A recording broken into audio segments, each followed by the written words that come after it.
เหมือนสงคราเจต่อไว้เหตุการณ์ไว้ตั้งคาเขานั่นค่ะนะไว้เหตุการณ์ออกมาหมดแล้วค่ะนะยกก็เด็กคัดใจโทรหาให้กับสิบหาให้ยกก็อันดอกสว่างเงินตีเลยก็เดเน็ตเก็บตั้งเสียงเอานะคะเนาะพี่น้องเขาก็เลยไผเสมว่าอันผู้ตัววัดตั้งเขาในเขาคัดเด็กคัดใจโทรหาเนาะยกก็สั่งว่าเตนั่นเลยโทรหาเนี่ยก็ป้อนวันที่เก่าเนี่ยเด็กคัดใจวันที่10เนี่ยเนาะในวันที่เก่าวันที่10เนี่ยเด็กคัดใจกับ15กูก็ค่ะเนาะมันได้ก็จัดเด็กกับ15เดี๋ยวก็เอกสารเนี่ยออกมาในตั้งหมดเนี่ย7ปากปลาค่ะนะเดี๋ยวก็อันกึดก็พอเกิดทางอันเด็กกึดก็ตกข้างอิดออดให้ไหนจากเขาใจในกันค่ะเนาะเอาคายินจมกูก็ค่ะเนาะที่มาปั่นแห้งตั้งค่ะแต่เข้าโซน CI ใน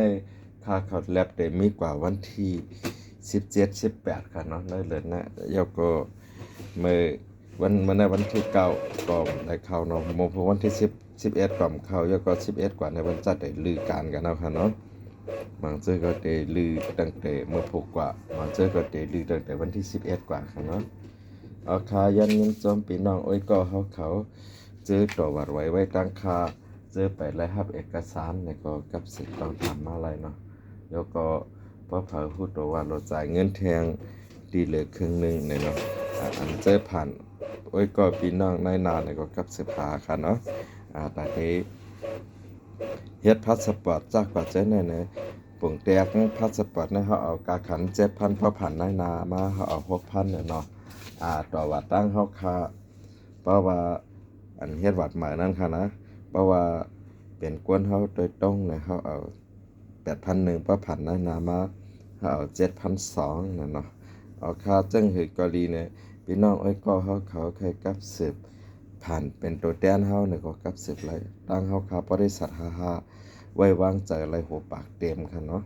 เจอพี่น้องเฮาค่ามาเฮ็ดวัดไว้ตั้งค่าเขานั่นตอนยาแหลนยาเก้ามาปางมาเลยก็มันได้ราชาเทิงกว่า1อีก1อีเนี่ยก็ควางปันกันค่ะเนาะอันเปิ้นได้เทิงให้เฮาก็มีตั้งนำมีพี่น้องเขานำหนักคณะมาเฮ็ดตั้งค่าให้ว่า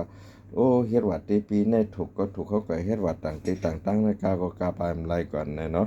เอาค่ามันจังโตค่านั่นเนาะเป็นตัวประกันแล้วก็ในพี่น้องเขาไล่ในโซเชียลมีเดียว่าตั้งเฟซบุ๊กไลน์ YouTube นะย่มยำไล่หัวปากเต็มค่ะเนาะมานั่งค่านะก็ตั้งยามมีประวัติแหลนเพิ่นเก่าเบิ่นหมาเมียวมันเฮ็ดไล่และสังดังพิษมันอยู่ที่พี่น้องเขาเจ้ากว่าเจ้ได้นะเฮาค่าก็ขึ้นเงินขึ้นเพราะว่าเฮาขายเฮ็ดไล่นะก็กะให้ขึ้น2เท่า3เท่าแล้วเฮาขำขึ้นกันเนาะหมางเมียวหมางร่องนะเพราะมันเดลองชันไซเนี่ยเฮาขำเฮ็ดเนาะยกตัวอย่างเมื่อเพิ่นมาดีวีซ่า2ลงว่ามีไว้เหตุการณ์ออกมานะเฮาขำเฮ็ดย้อนเปิ้ว่ามันก็ไว้เหตุการณ์เขาหมดอายุกว่าคำต่อรายจากกับเจ้านั่นน่ะเพราะเพิ่นสาวมาน่ะเฮาขาดได้ยากินนำนะเพราะมีได้ชันไซค่าคำเฮ็ดอันเตคนลำเว้าเจ้านั้นอันถูกกฎหมายเจ้านั้นค่าคำเฮ็ดเพราะถามว่าเมื่อป้นมา2ยามเฮ็ดนะเมื่อป้นมานั้นสั่งเฮาคามาหนังต้นไม้เนี่ยก็น้ำกลมน้ำเงยก็น้ำใสก็น้ำขี้ก็เฮาเอามาฮดนะคือต้นไม้เฮาติดเจียวติดโตเนาะกำในต้นไม้เฮาติดโตหมักโป่งห้องก่อนมานะเฮาเต็มเอาน้ำขนน้ำเงยน้ำขี้น้ำตู่มาฮดเนาะเฮาได้เอาน้ำแสนใสมาฮดหนังหมักมันพอได้เลยกินนะไขรัดเนี่ยจังไหนตั้งค่าเขาเฮ็ดอย่างหนังเฮ็ดไรก็หมางเจอเพิ่นว่าต่างที่ตั้งเฮ็ดหลายปีคำเฮ็ดทานน่ะเพราะมันแสนสายค่าคำเฮ็ดแล้วก็ค่าเขา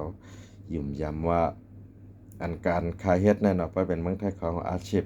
หนังคือค่าได้จุกมันกว่าไรครึ่งเนี่ยค่าอันได้ตัวหนึงอันลองเปลี่ยนทำตารางครับป้อมทำตารางน่ะขามเคยเฮ็ดเนาะโกค่าอยู่หยาบกับนั่นแหละพี่น้องเขาว่าบางเจอตั้งเฮ็ดเช่นในหลายปีคำเฮ็ดทานในยุคตัวอย่างรับจ้างเปิดพันชีแบบจากว่าเจอในนอหลายๆเมียวอันที่มันแสนใสมันป่องใสนะฮะเฮาเฮ็ดนะที่นั้นตั้งเฮ็ดหลายที่ในตั้งเฮ็ดหลายปีคำ5ล้านค่าคำ5ค่ะเนาะเอาค่ายินจอมๆกูก็กูก้นค่ะจะยุ่มยำค่าให้ไว้วางใจตั้งขายมาปันแฮงตั้งค่าค่ะเนาะเหมือนสงค่า